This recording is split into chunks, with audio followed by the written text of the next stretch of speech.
Banking, the greatest scam on earth. Thomas Jefferson said, "I believe that banking institutions are more dangerous to our liberties than standing armies. If the American people ever allow private banks to control the issue of their currency, the banks will deprive the people of all property until their children wake up homeless on the continent their fathers conquered." Jefferson's warning is already here. 40 million Americans are living on food stamps. Millions more are now homeless, living in tents, all because of one institution, the Federal Reserve System. The Federal Reserve is a group of private bankers who have stolen the money creation process from the American people. Most people still believe the Fed is an agency of the government working in our best interests. It is not. There is no greater form of evil in the world today, so let's explore the banking scam. None of us have ever been taught anything about money. The reason is to prevent us from learning the truth that money is a trick and money is a trap. When solving any crime, there's a universal truth: follow the money, but with the banking scam, follow it backwards. Where does money come from? The world's money supply is always growing. Where does all the new money keep coming from? Money comes from privately controlled global banks like the Federal Reserve System. They create money every day, which increases the world's money supply. Because all banks are either owned or controlled by private bankers, the real question is, how do private bankers create new money?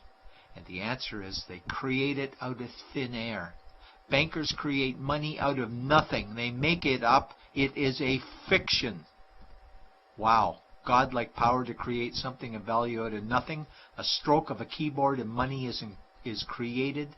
In fact, only 3% of the world's money is even in the form of bills and coins, which means 97% of all money in the world is just numbers typed on a computer screen.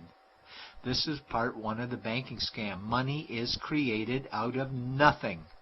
The second part of the scam is this phony money is issued as debt. What is debt exactly? Well, when you consider we work our whole lives to pay it off, you could say debt is slavery. But whose debt is this phony money? It's our debt, all of it. It's our debt when we use credit cards, we get student loans, borrow money for mortgages, all bank borrowing. And it's our debt again when the government borrows, which is each and every day. In today's world, money is debt and debt is money, and don't forget the interest charges. Money equals debt and debt equals slavery, therefore money equals slavery. Our monetary system is a carefully concealed system of slavery. Why? Because our government can create the same money for free with no interest charges, just like they used to, as the Founding Fathers designed it inside the United States Constitution for our protection against private bankers. The third part of the banking scam is very evil. When bankers create money from nothing and issue it as debt, they only create the principal portion of the debt. They do not create the money for the future interest payments. There is not enough money in existence for all of us to make our interest payments. In fact, our money creation system is even mathematically impossible. Money issued by the banks, principal debt, does not equal the money demanded back to the banks, principal plus interest.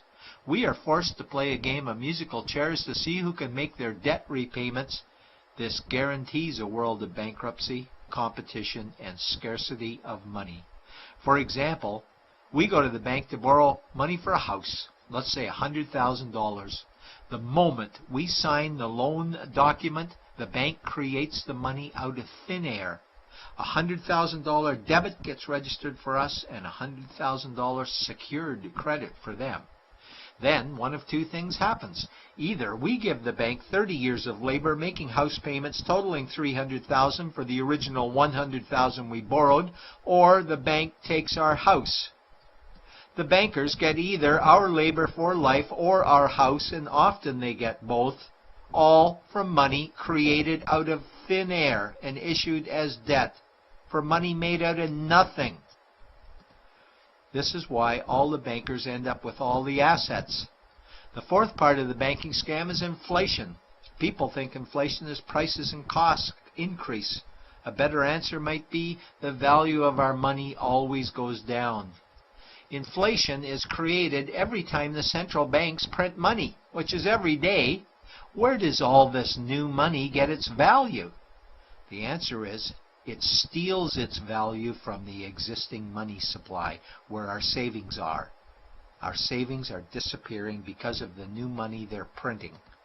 If money creation was in balance with goods and services, there would be no inflation. Prices would stay the same. But the reality is banks always print money, driving prices ever higher, which steals the value of our savings, making them disappear.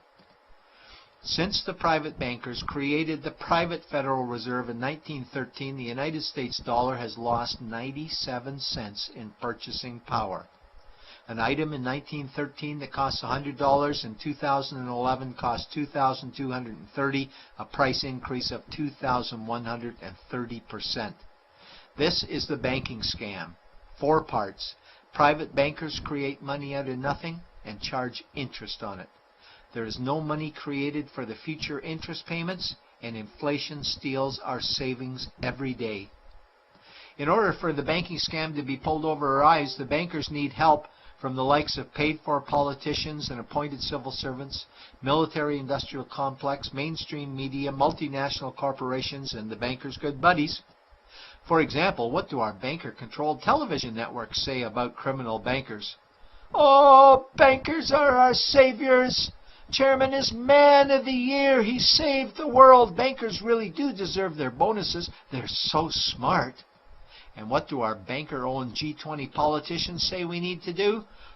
That we must save our banking system, and now we need austerity measures, like increasing existing taxes and bringing in new taxes, cutting our social programs, including education and health care, stealing from our pension plans while increasing the retirement age, keeping us working for more years at lower wages while placing our children and grandchildren in debt and servitude for their future lives. We are being lied to that we must go deeper in debt for bailouts, stimulus packages, quantitative easing, saving the too big to fail banks, credit easing, currency interventions, all names that mean the same thing, more debt to us.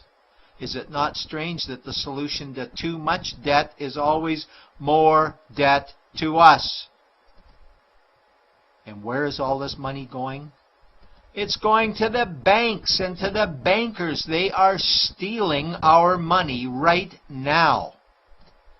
0.1% of the world's population owns 2/3 of the world's wealth.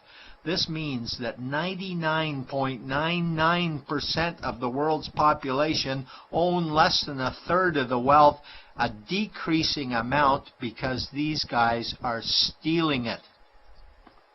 We desperately need to wake up to the banking scam. It is time for change. To retake control of our money system, we must stop supporting the banking scam. Lincoln said the government should create all the currency and credit needed to satisfy the spending power of government and the buying power of consumers.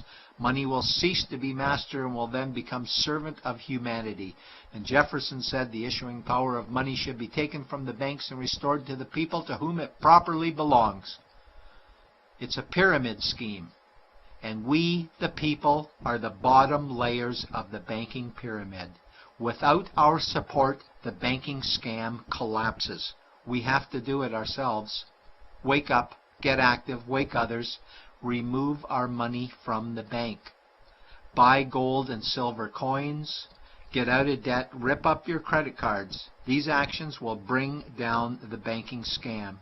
Only vote for politicians who support debt-free money, or run for office yourself, and turn off mainstream media to search for the truth while you still can. And support every effort to end the Federal Reserve System and all the privately owned central banks. Let's bring these criminals to justice to get our money and our countries back before it's too late.